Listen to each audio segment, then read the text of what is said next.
everyone, I hope you enjoyed the last video on the Employee E2 visa.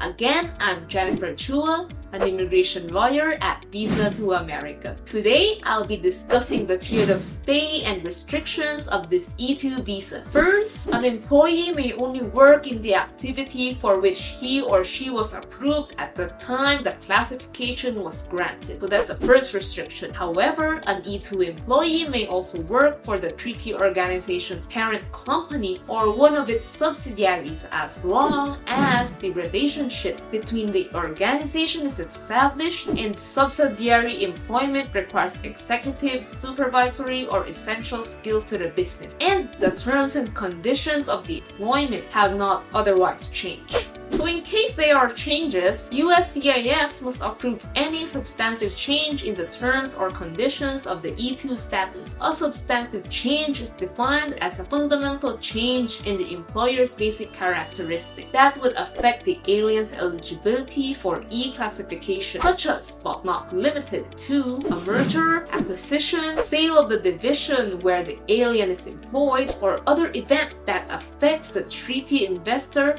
or employee's previously approved relationship with the treaty enterprise. Where there has been such a substantive change, the treaty investor or enterprise, if it wishes to continue to employ the alien E2 status, must notify the USCIS by filing a new Form I-129 with a fee, and may simultaneously request an extension of stay for the treaty investor or affected employee. So the Form I-129 must include evidence to show that the treaty investor or affected employee continues to qualify for the E2 visa classification. An employer who no longer employs an E2 non-immigrant is urged to inform the USCIS of this upon termination of the E2 non-immigrant's employment. I hope you learned something from this video. And if you want to learn more about the E2 visa, please hit that subscribe button.